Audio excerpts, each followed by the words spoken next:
Tonight's stories are a roller coaster of betrayal, shocking accusations, and family chaos. From a husband being accused of rape by his own wife, to a twin breaking free from years of forced codependence, to a roommate landing in the ER after stealing the wrong meal. These AITA stories will leave you questioning who's right, who's wrong, and who's completely out of line. Let's dive in. And hey, if you enjoy these narrations, make sure to hit that subscribe button. We're on the road to 10,000 subscribers, and every single one of you helps this community grow. Am I the asshole for not sleeping with my wife after she accused me of raping her? Ryder has been married 7 years, with 4 years of dating before that. Years of intimacy, years of secrets told in whispers, years of trust that felt like a fortress. But inside that fortress, there are cracks.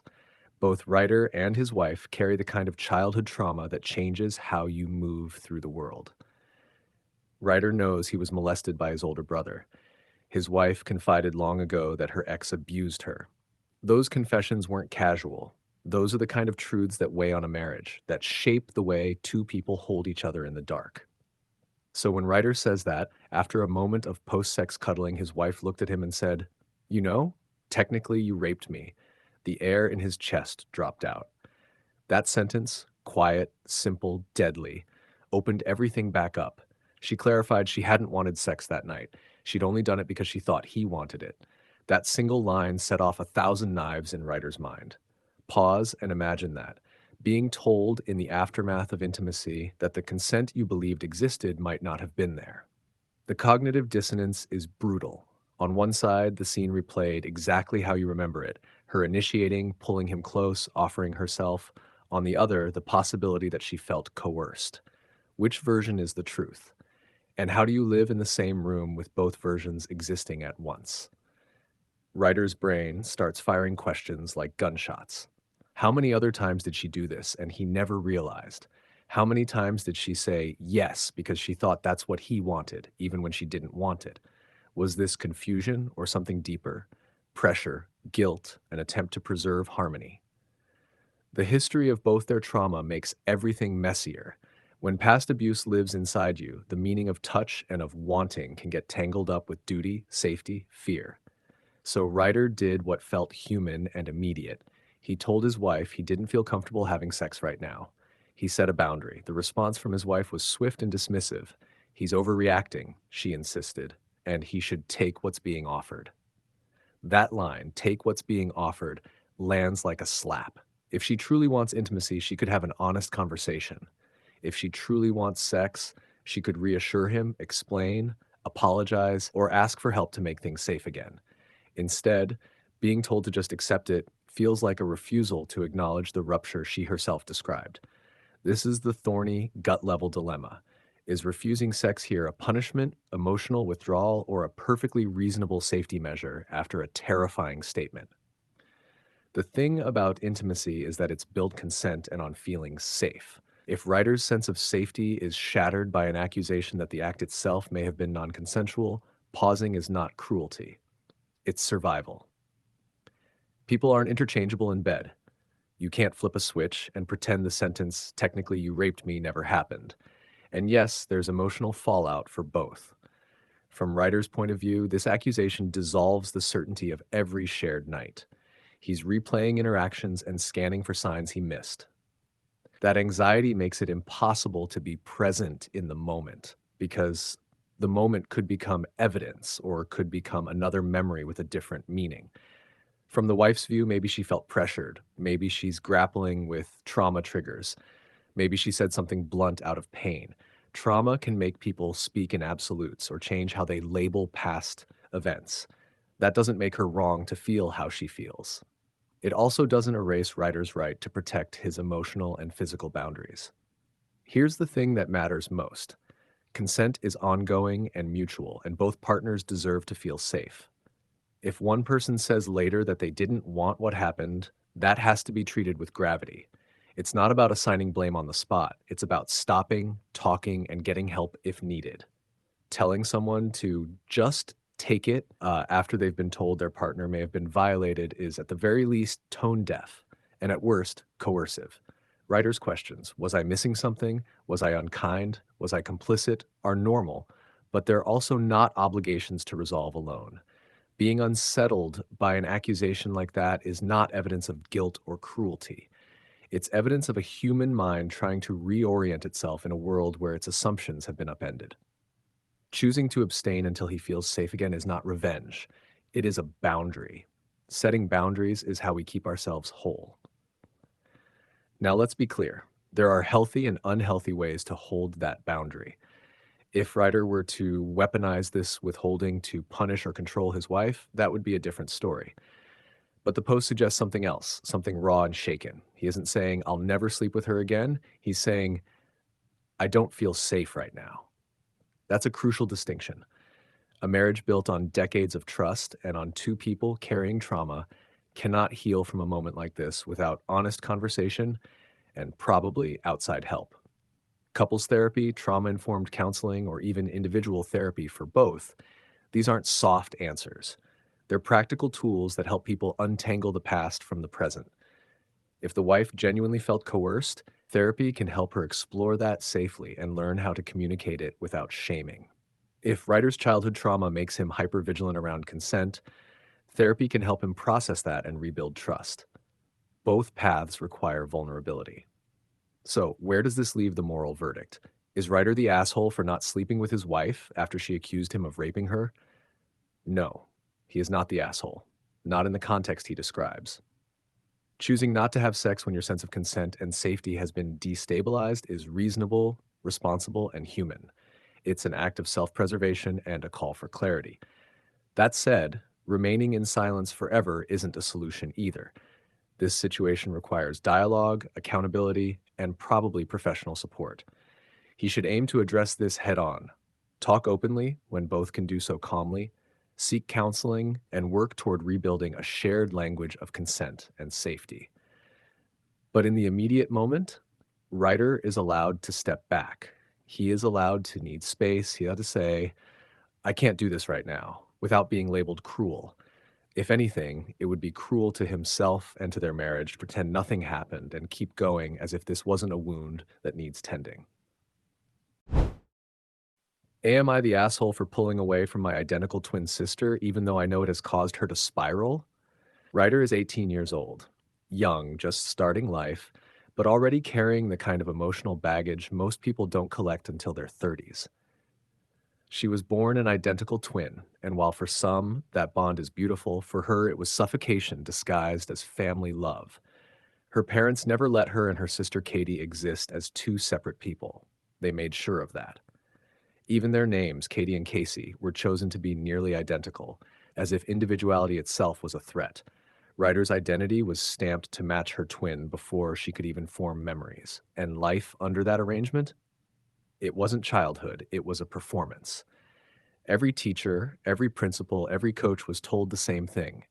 Keep them together. Always the same classes, the same clubs, sitting side by side like a pair of dolls pulled from the same box. Birthday parties weren't invitations, they were mandatory packages. Invite one, you get both. Ryder didn't have the luxury of being herself. She was always the second half of a set. Now imagine being a child sitting in an art club you hate, or standing in line for a sport you couldn't care less about, while your sister thrives and everyone around you treats her interests as your interests too. The resentment builds quietly at first, then louder, until you're not just frustrated, you're desperate. Ryder tried, more than once, to carve out little corners of independence. A small boundary here, a no there. But Katie refused to acknowledge it. To her, boundaries were insults. Ryder wasn't allowed to be a separate person.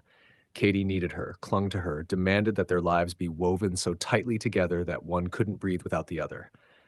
The moment that broke something inside Ryder came when she was 11. She had a friend, just one, that she didn't share. A tiny rebellion. And her parents, instead of supporting her, they accused her of bullying her sister. Imagine that. Your attempt at identity twisted into cruelty. That was when Ryder gave up on her parents, ever seeing her as a full human being. Katie's view of their bond was frighteningly rigid. If someone liked Ryder, they had to like her too. And if they didn't, it wasn't indifference. It was betrayal. In Katie's eyes, the two of them weren't individuals. They were one organism, and Ryder's refusal to play along was like tearing that organism in half. The hospital stay at 14 was a turning point. 2 days, 2 nights without Katie pressed against her in the same bed. 2 nights of silence, of sleep uninterrupted. For Ryder, it was the first time she felt alive, free, herself. But for Katie, it was catastrophe. She couldn't cope. She melted down so badly that their parents got kicked out of the hospital for screaming at staff. And for Ryder, that was the moment she realized just how extreme the situation was. Her own family couldn't survive the idea of her being alone. Fast forward to senior year. College loomed. For most kids, that's freedom, the start of independence. But for Ryder, her parents had already made the plan. She and Katie would attend the same school, live together, and get this, her parents were prepared to bully the administration into making them roommates. Can you imagine being 18, staring down adulthood and realizing you still weren't going to get to choose your own room, your own future? So she snapped. She pretended she wasn't going to college at all. She cut them off, stayed with a friend, then eventually moved out of state to attend community college. She found a job, scraped together some independence, and for the first time, her life was her own. Not Katie and Casey, just Casey. But freedom for one meant collapse for the other. Katie fell apart. She dropped out of college. She went back to their parents. She begged Ryder to come get her, to live together, to return to that codependent orbit. And their parents? They unleashed a storm of guilt, calling Ryder abusive, even accusing her of trying to kill her sister by choosing independence. That's not parenting. That's manipulation at its ugliest. And here's where the heartbreak really sets in. Ryder sees her sister spiraling. She knows Katie is suffering, but she also knows that if she steps back in, if she gives up her independence even once, she'll never get out again. She'll be trapped in that suffocating cycle forever. So the question lingers, is Ryder the asshole for pulling away, knowing her twin is crumbling without her? The answer is no, absolutely not. Ryder isn't the villain here. She's the victim of years of forced enmeshment. Her parents built this dependency. Katie leaned on it so hard that she never learned how to stand on her own. But that's not Ryder's fault, and it's not her burden to carry. She's not abandoning her sister out of cruelty. She's saving herself out of necessity. And yes, it's terrifying to watch your own twin spiral. But here's the truth. Sometimes love means letting go, even when it hurts, because staying trapped would destroy both of them. Ryder isn't the asshole. She's a young woman finally daring to exist as herself. And if that makes her selfish, then maybe selfishness is exactly what she's needed all along. Am I the asshole for putting peanuts in my food? Ryder had just started college, barely 2 or 3 weeks into this new chapter of life, and things were already unbearable. Now, most people expect some roommate tension, maybe clashing schedules, disagreements about cleaning, or noise. But Ryder, they got stuck with a roommate who feels less like a roommate and more like a living nightmare. This roommate doesn't just borrow things, she takes. Blankets, pens, food. Gone. And food, that's the breaking point. Ryder's mom had even gone out of her way to buy a little car fridge with a lock so that Ryder could keep their meals safe. But this girl, she actually picked the lock. Imagine that. Your supposed roommate breaking into your fridge like some dorm burglar, scarfing down meals you worked for and paid for with money you barely have. And Ryder isn't some rich kid with endless takeout options. They're a broke student juggling school, a job, the gym, and long days.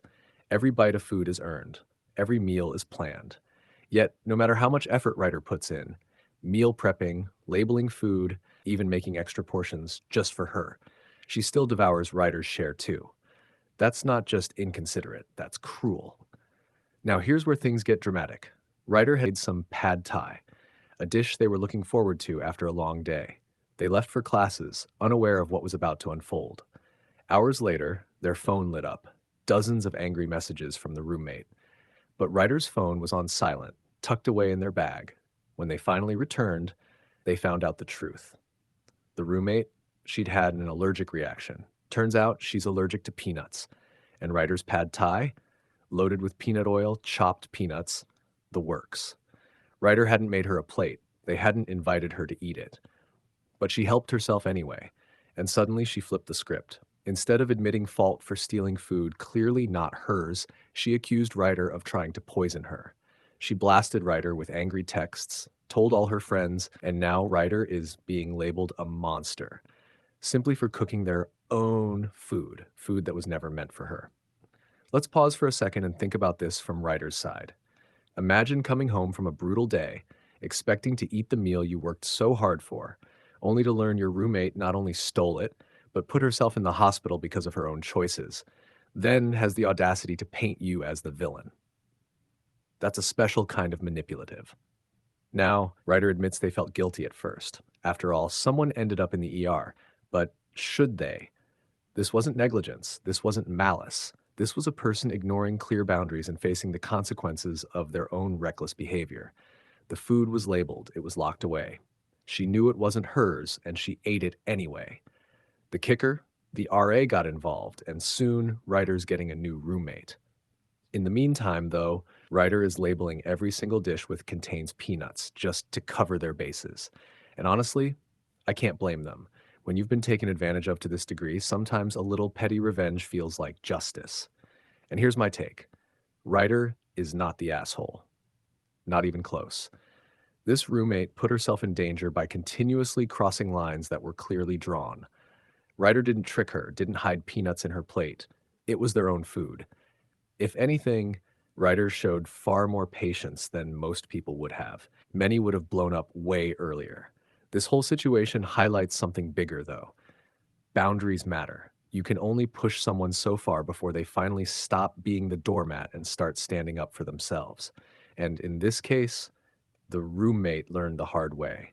But that's just one storm in the sea of Am I the Asshole chaos. And if you thought this one was wild, wait until you hear what's coming next. Am I the asshole for telling my boyfriend if he doesn't propose before the end of this year, I will start planning my future without him?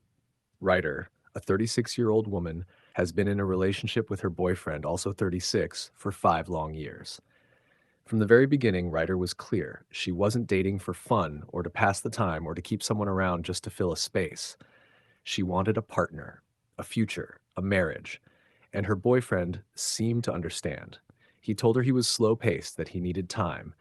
He said if they made it to the 5-year mark, he'd feel comfortable proposing. Now, 5 years can feel like a lifetime when you're in love, especially when your heart is set on building a life together. But Ryder was understanding, patient even, because her boyfriend had scars. His last relationship had left him burned. He had once bought a ring, ready to commit, only to be dumped before he could give it. That betrayal lingered, and Ryder gave him grace. Fast forward to today, 5 years together. They've built memories, a home, and even brought a child into this world. That's not casual. That's not temporary. That's a family. And Ryder, like anyone in her shoes, looked forward to their anniversary, hoping it would finally be the moment they crossed into the next chapter. Engagement, commitment, a clear signal that they were truly building a future as one. But when she raised it, when she reminded him of the promise he'd once made, he hesitated. No, he backpedaled. He told her marriage doesn't matter anymore, that it's just a piece of paper, that there's no point in getting the government involved. Now imagine being Ryder in that moment. You've spent years trusting this person. You've carried their child. You've believed their words when they said, yes, just give me time. And suddenly, after all this investment, after all these years, he's changed the rules. He's moved the goalposts. Ryder tried to meet him halfway. She said they didn't even need the government. They could do their own ceremony, a celebration of their devotion without the paperwork. To her, it wasn't about bureaucracy.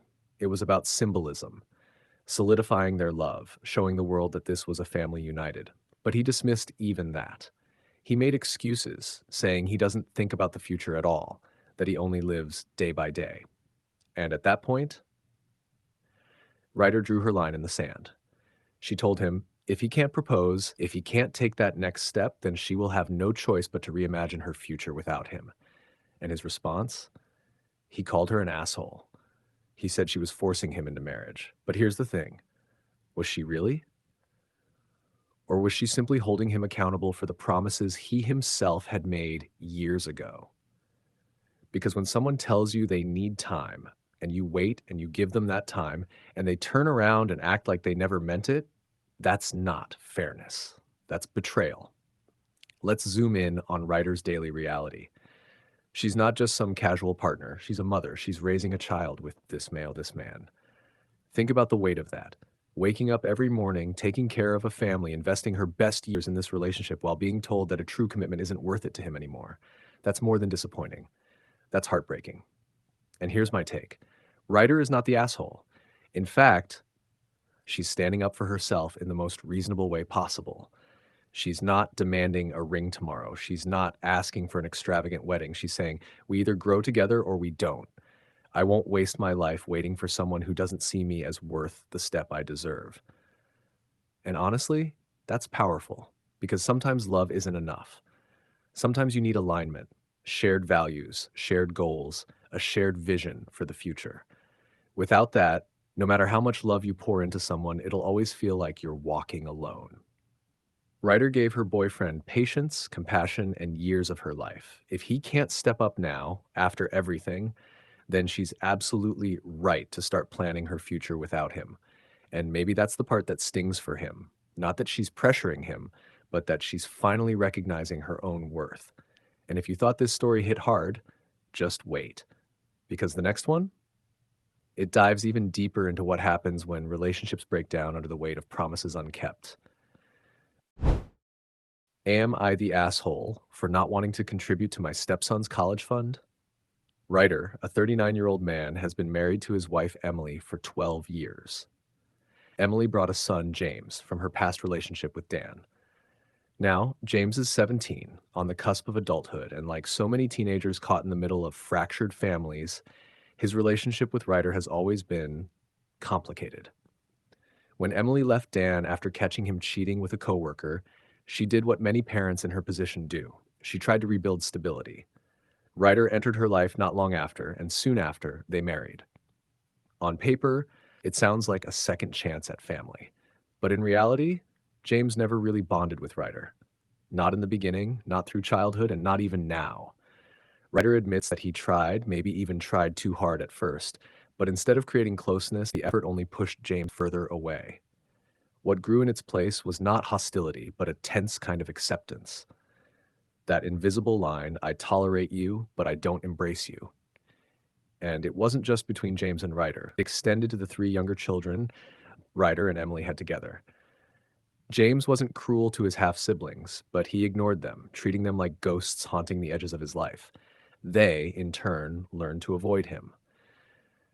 Imagine being a parent in that house, watching one child bond with his father's other kids, but refusing to connect with the siblings he lives alongside. It must have felt like watching two separate families grow in opposite directions under the same roof. Now let's talk about the college funds. Ryder and Emily are both well off, so early in their marriage, they set up a fair-sounding system. Ryder would contribute 80% toward their three children's college fund, while Emily would contribute 20%, and in exchange, she would handle James's college fund entirely. On paper, it's equitable. Each parent takes responsibility for the kids they biologically brought into the world. But here's where things fracture. Recently, Emily sat James down and shared that he would have financial support for college. James was relieved. But then, after a weekend at his dad's, he came back with questions. He asked about the other kids' college funds, and when he discovered that his fund was significantly smaller than theirs, fury erupted. James accused Ryder of never seeing him as family, of pretending to play stepfather while secretly excluding him all along. Imagine being 17 and seeing your siblings with bigger futures paid for while you stand on the outside. From James's perspective, it must have felt like confirmation of every suspicion he's ever carried, that Ryder's love was conditional, that he was never truly one of them. Emily, caught in the middle, suggested a compromise. Take some money out of the youngest child's fund and give it to James. She even offered to replace the amount later, but she left the choice to Ryder, and here's where the conflict crystallizes. Ryder does not want do it, because from Ryder's view, James has always rejected him. James idolizes his father, the very man who cheated on Emily while pushing away Ryder and his siblings. When therapy was offered, James refused. He said plainly, "You're not my family." And now, suddenly, when money is on the line, James wants to claim that connection. Ryder can't stomach it. He sees hypocrisy. He sees ingratitude. He sees a young man who wants financial support, but none of the emotional responsibility of being part of the family.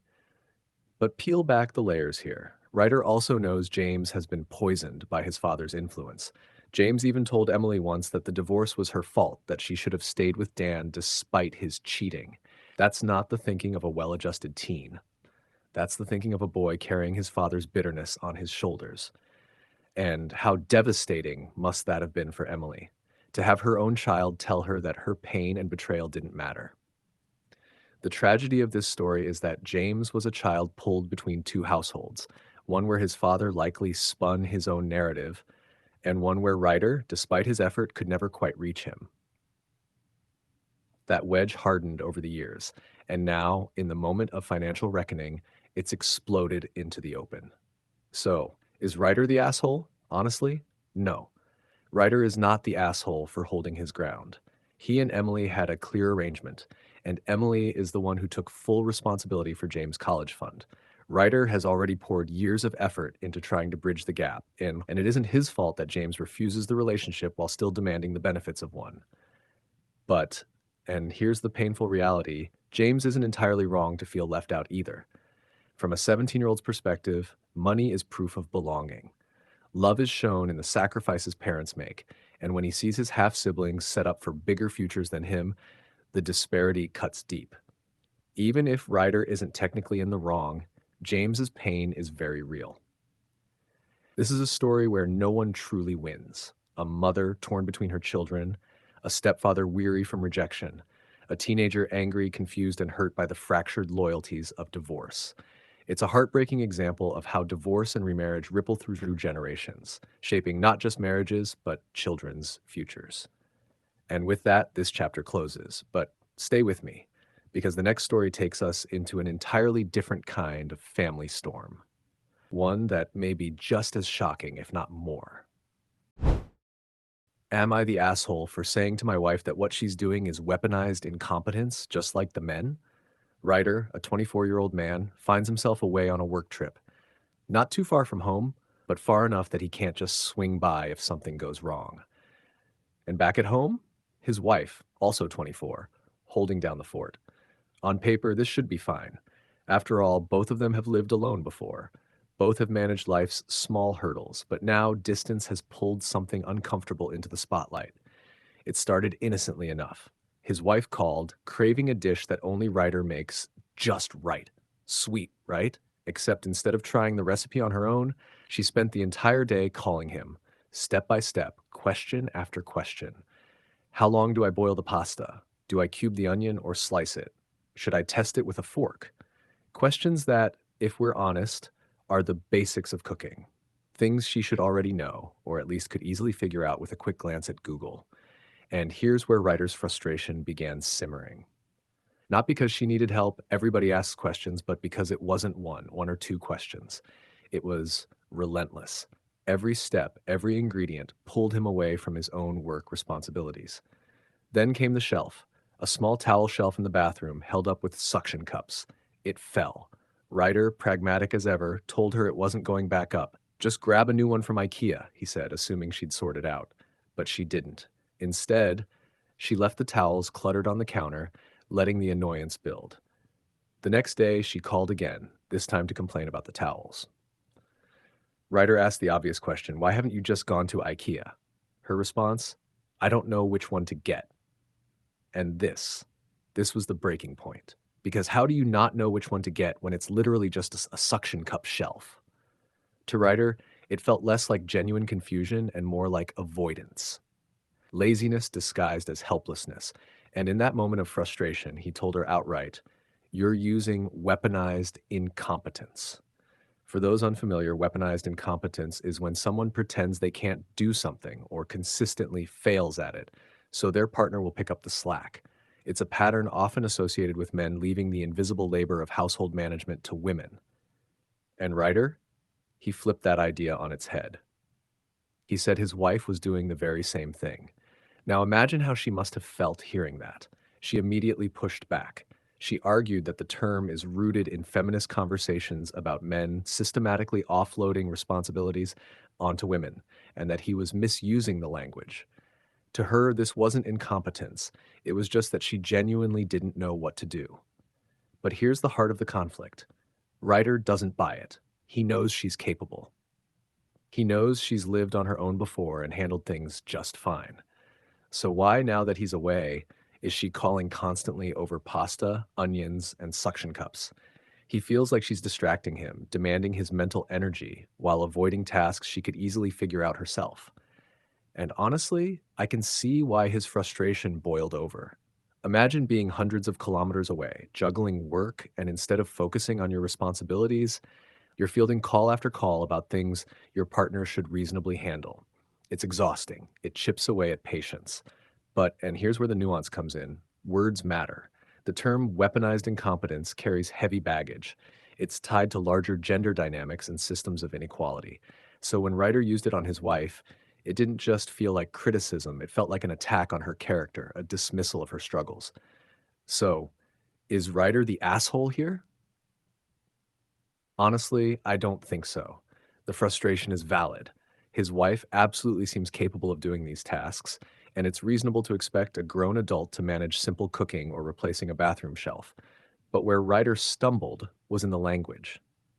Using a term so loaded, one rooted in systemic issues, shifted the conversation from this specific behavior annoys me to you're part of a bigger cultural problem. And that's why she bristled. At its core, this isn't about shelves or onions.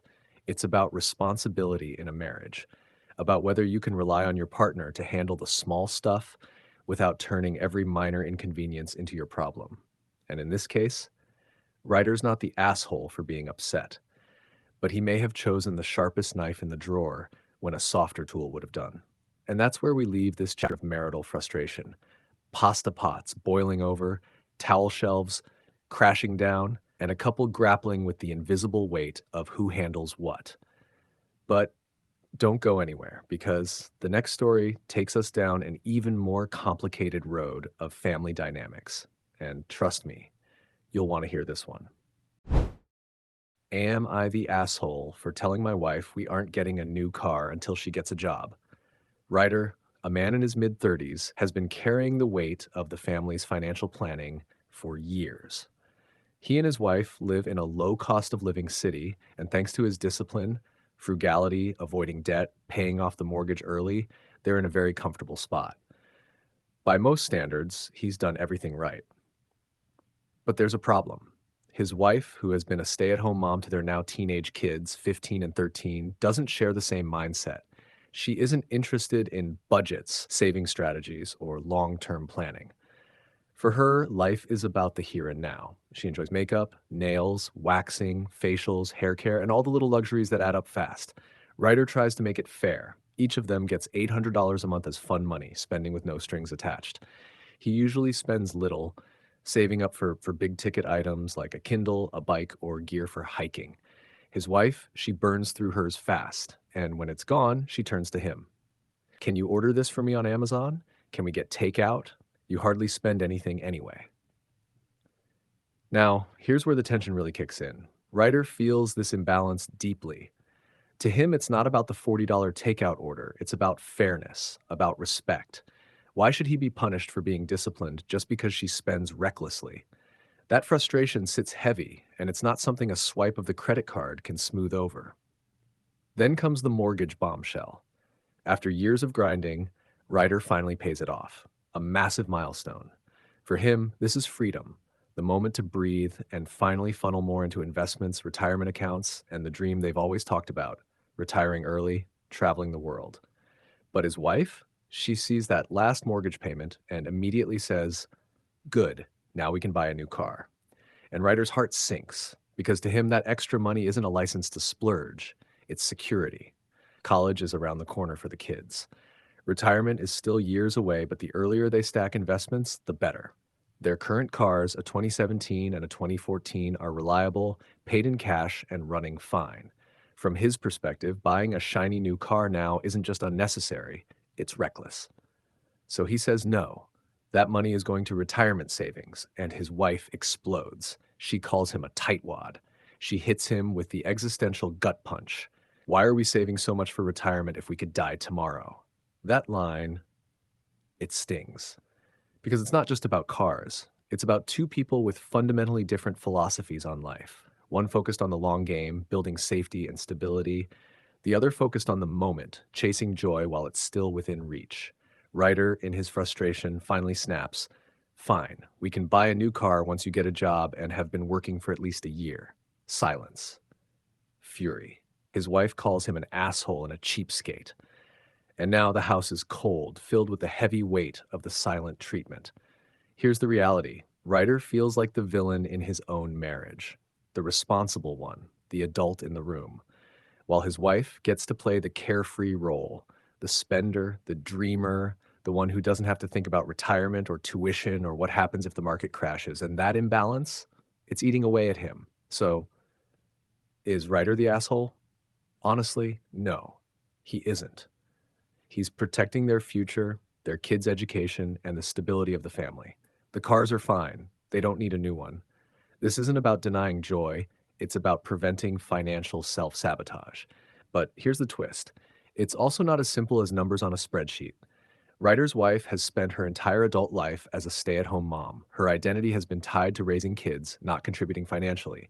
And now, as those kids are getting older, she might be clinging to spending as a way to feel control, to feel seen, to feel like she's enjoying life while she still can. Maybe this isn't just about a car. Maybe it's about feeling left behind while Ryder looks to a future she isn't sure she wants. At the end of the day, Ryder isn't the asshole. He's right to hold his ground on finances. But this marriage is at a crossroads because if they don't get on the same page about money, about dreams, about what living really means, they're going to keep clashing. One car may just be the spark to a much bigger fire. And with that, this chapter closes with a couple standing in their driveway, staring at cars that still run just fine, but a relationship that's starting to sputter. And up next, another story where the heart of the conflict isn't really about the object. It's about trust, respect, and what happens when two people's values no longer align.